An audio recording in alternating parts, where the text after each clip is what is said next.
I think it's really hard sometimes when you're in a situation that you feel really fucking uncomfortable with.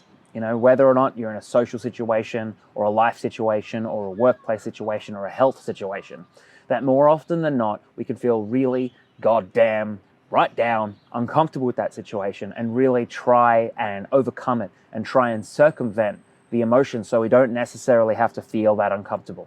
In this situation, in this video, we're going to be talking about uncomfortable emotions, the role they play in our life, and what happens when you actually start to heal your relationship with those uncomfortable emotions. My name's Sharam Namdarian. Some people like to call me a life coach, a healer, things like that. Recently, I've started a very lovely adventure into stand-up comedy, one of the most confronting things I've done in a very long time. Now, uncomfortable emotions tend to, just like every emotion, they tend to have a healed state and a flowing state. No, sorry, a stuck state and a healed state, or in the healed state we could call a flowing state.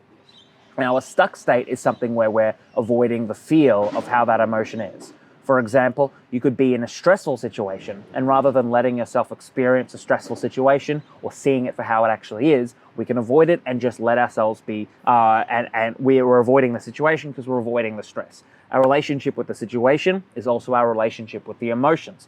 The avoidance of the situation is also the avoiding of the stress. On the other hand, you might have someone who has healed their relationship with that particular avenue of stress. And so what happens is they're completely comfortable with that level of stress. Dare I say, it excites them in some way. And so as a result, they express themselves fully. They're out there. They're just being themselves. And it doesn't matter if they're stressed or not. So uncomfortable emotions, there's a huge gamut of, cornucopia of uncomfortable emotions that exist out there that all have a stuck state and a flowing state, or a stuck state and a healed state. And, you know, for example, and we're going to go through a little bit of a list in a second, like examples of one or the other. But when you finally let yourself fully heal an emotion and fully feel an emotion, because how do you heal? Feel. Surrender. Deep emotional surrender. Not necessarily to life, but to how you feel. What ends up happening is that you no longer are afraid of that emotion, and dare I say, afraid of any situation that brings up those emotions. You know, I often say it's not the anxiety, it's the anxiety about the anxiety. When I'm helping someone like heal anxiety, handle anxiety, what ends up happening is literally that. It's like, well, can we surrender to the anxiety, you know? So can we surrender to how it feels? Can we surrender to the stuckness of anxiety?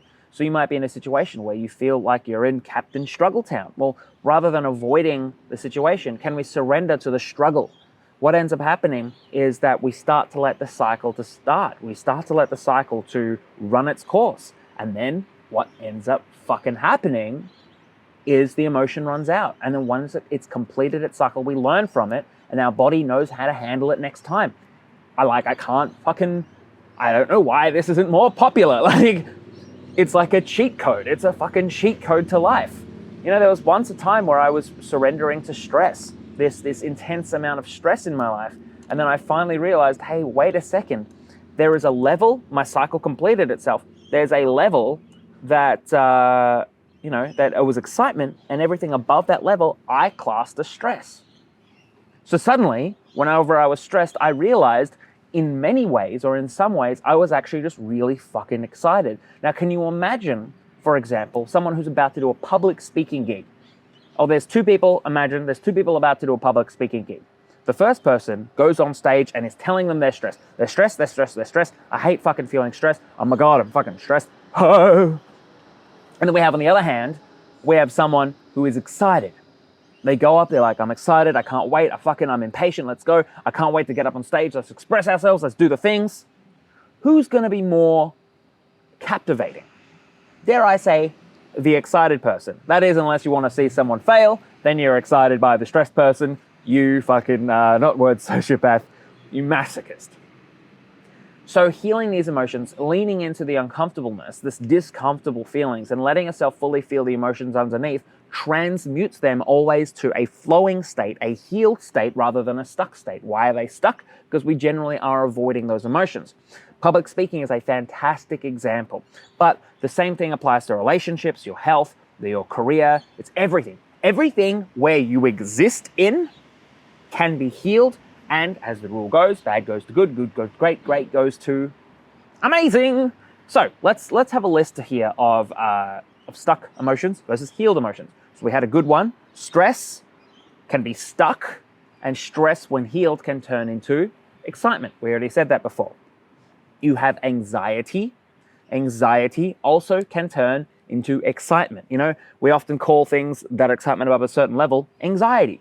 We have that feeling of I don't know what to say, can be healed and transmutes itself into it is okay if I don't know what to say. A stuck is, oh God, I'm afraid of feeling like I don't know what to say. Healed is, I'm okay not knowing what to say.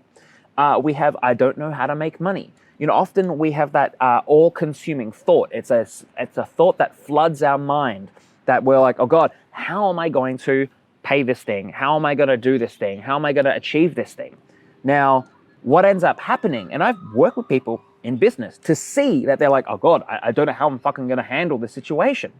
You surrender to that feeling. You don't know how to handle it. I literally watched them in a fucking moment shift from I don't know how to handle it to, all right, let's just solve the problem. So a stuck version of I don't know how to pay this, or I don't know how to handle it, or whatever, becomes, you become more tolerant of the situation, and it just becomes flowing action. So dare I say, I don't know how to becomes I know how to.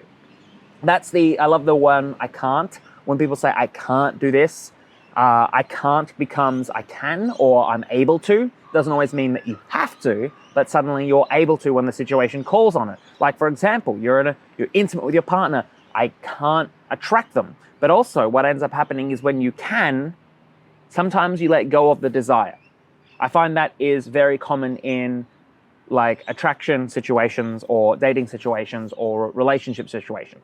People will ask, how do I attract my partner? I surrender, or I ask them to surrender to the feeling that they can't. They realize that they can, but that they don't have to. That's really important to remember, because often there's a lot of fucking dating advice out there. Jesus fucking Christ. And sorry for Christians who find that offensive, but I don't like fucking holy fucking balls, right? A lot of shitty ass dating advice goes out there that you have to feel like you have to convince someone to like you. Why? Because they don't believe they're lovable as they are. Once you start to heal and you realize you can convince someone to like you, because it's egoic, you drop it. Anything once a mentor of mine's mindset really fucking resonates with me all the time. Anything based on ego is usually temporary. So we go out there, we try and connect with someone, and we're like, oh, this works. It's like don't worry. What ends up happening is then you realize, wait a second, you're lovable as you are. You don't need those things, but those things showed you that you were safe as you are to be yourself. So what are some other things? I can't make this person love me becomes I can make this person love me. And usually that healed. Remember, bad becomes good, good becomes great. The feeling I can make this person loves me can be healed and processed to become it's okay if I'm lovable as I am. And when you are lovable as you are, you transmute yourself into, rather than human trying, human doing, you become human being, where you become more attractive. Like, you are lovable as you are. Like, I can't fucking express that enough. And that is from my own healing. It's like everyone is lovable, everyone is beautiful, everyone is fantastic. And I know some people are like, oh, but, you know, like I'm this or I'm that. It's like, that's your fucking unhealed emotion. Look at that shit, surrender that shit. You'll be free from it. And then you'll realize that you communicate your attractiveness through how you act and how you are in the world, not just how you appear. So what are some other examples of stuck versus healed emotions? Now remember, when you heal something, it elevates, right? But then eventually you'll end up getting like, oh, like what was a past realization that was healed, when you've healed the rest of your life, that becomes lower case. That becomes like, yeah, bad becomes good, good becomes great. Suddenly good won't be good enough. And then great becomes this amazing thing. Like, you start to heal more, and it starts to steamroll, and things that once served you, because all of these beliefs served you. Avoiding stress served you. Being shy served you.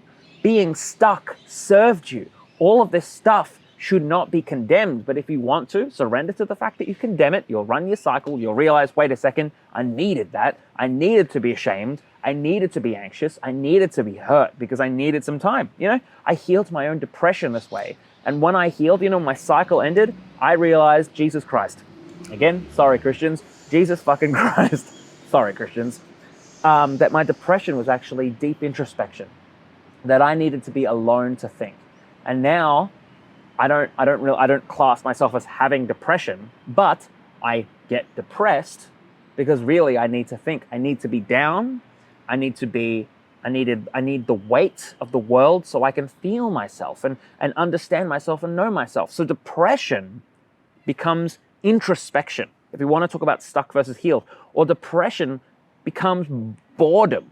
Like, it's so funny. I'll be working with people and I'm like, all right, you're depressed, surrender to depressedness, 5 minutes a day, whatever. By the end of the week, they're like, I'm bored, because the cycle ends. The cycle ends and you are free from it. Your body knows how to handle it. I cannot stress that enough. It's a fucking cheat code to life. I swear to God, not enough people are talking about this. I figured this out from reading and mentors and my own, like, figuring out depression, realizing that the core of any breakthrough is an emotional heal. Talk to anyone. I talk to some comedians now, right? And I ask them, like, you have this amazing presence on stage. What happened? And what they do is they tell me a healing story where something happened, they were forced to feel something, and suddenly they give less shits. So you can say this, that, you know, they're a stuck emotion, giving a shit. A healed emotion isn't always giving less shits. It might realize that there are sometimes you give shits and sometimes you don't, and you start to connect with what it is you really care about and who you want to impress. So the desire you want to impress someone might heal to, you don't need to impress that person anymore, but it might also, as consequence, let yourself impress that person because you don't care if you do or not, and you can see the general phrase is equanimity.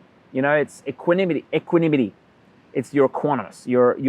You're comfortable with both outcomes, but there is nothing wrong with having your own sense of journey. Sorry, the sun might be on my face soon, so might have to end this video soon. So look, this video has been a lot of rambling. You know, I've healed a lot of my relationship with these videos. I used to think like, oh, no one's watching, no one cares, I'm not doing enough, or quality's not good enough, or this or that. Who fucking cares? That's my thing. When I've processed that emotion, what ends up happening is, like, doesn't matter about the video quality, doesn't matter about the content. It can get information out there. People can connect with it. People don't have to always connect with it. That's fine. People might think it's rambling.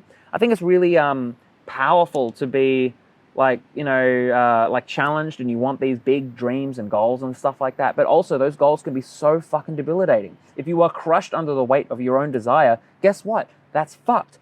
And here's what happens. Now I've healed my relationship with social media. Guess what? Now I'm suddenly attracted to doing comedy, and now I'm surrounded by fucking TikTokers and social media. I was going to say social media experts, politely call them social media dirtbags, you know? But, like, here's the thing. Like, I used to think, oh God, you know, people don't understand my videos. It's like, yeah, but so what happened is, from that emotional state, people don't understand my videos, I would then overcompensate and try and make it more understandable. And guess what? People did, but they're not always the people I want to connect with, you know? And so ever since, I've tried making it less understandable, not less understandable, but comfortable with the fact that sometimes I'm going to ramble, sometimes it's going to be structured, sometimes it's not going to be structured. I connect with more people in real life about this. And that's been fucking fantastic and fucking terrifying. And what do? We surrender to the terror. Let ourselves feel it and realize that it's nothing. So fear becomes comfortability with fear, or you realize there's nothing to be afraid of. You know, there was one time where I went for a run and a butterfly flew past my ear, and I was like, butterfly. And then I realized I'm scared of a fucking butterfly. Maybe fear isn't a big deal. And everyone, I feel like, has one or two moments of that. Here's the feeling. I had a question, not a question, but, like, you know, someone bought a course, someone I know, was like, how do you know if you don't know what to feel, or what if you do if you struggle with feeling? Everyone feels. You feel hungry, you feel happy, you feel sad. I know people who often identify as sociopaths or psychopaths often say that they can't feel, or it takes a lot to feel. Those feelings are still feelings. The fact that you feel like you can't feel, that's a feeling. Can you surrender to that feeling? Often as humans, we've put up walls even to our own feelings. So we only let some through and not others through. And so we end up struggling with who we are as people because we've put up these walls and then we say, I can't feel. That feeling that you can't feel is itself a blockage that stops you from accessing higher emotions, deeper emotions, just the emotions of who you are deep down inside. So as always, you are amazing, you are lovable as you are capable of more, you will always be. So can we love ourselves in the moment for who and what we are, thank you so much. You are fantastic. You've been an amazing listener. Got good ears, you know what I mean? And if you don't have ears, I don't know. Automated caption, got good eyes. If you don't have eyes, I don't know how. Anyway, thank you so much. You've been fantastic. If you did like this video, make sure to leave a like. And if you do want more of this content, you can subscribe. I also have various online courses where it's much more structured, leading you through healing journeys. I've got Introduction to Surrender, which is an online course about learning the basics and fundamentals, where I go in detail into emotional surrender, what it is. If you feel like you need a catch up, it's sort of like a catch up course as well. Like, you know, because I produce all these videos, you're like, oh God, I'm going to be left behind. That's a video for you, an online course for you. It's like 2.5 hours. You can listen in your ears to and from work or as you're cleaning, who cares? One of the other really good ones is Healing the Blocks to Love, that I actually take you on a healing journey around love. I've even taken the course myself and noticed some differences. It's fucking nuts. So there's some online courses on my website, sharamnamdarian.com, sharamnamdarian.com. If you don't know how to spell it, just Google it. Google should autocorrect it. And if it doesn't, well, let's have a chat to Google. And if you do want to work with me privately, you can book a call. It's the first call. It's not like a free call. You know, I used to say, first call's free. It's just a chat. Talk about your situation, talk about your life. People are like, oh no, is it a sales call? Maybe. Doesn't have to be, but it could be, you know. So I'll talk to you soon. Mwah, bye.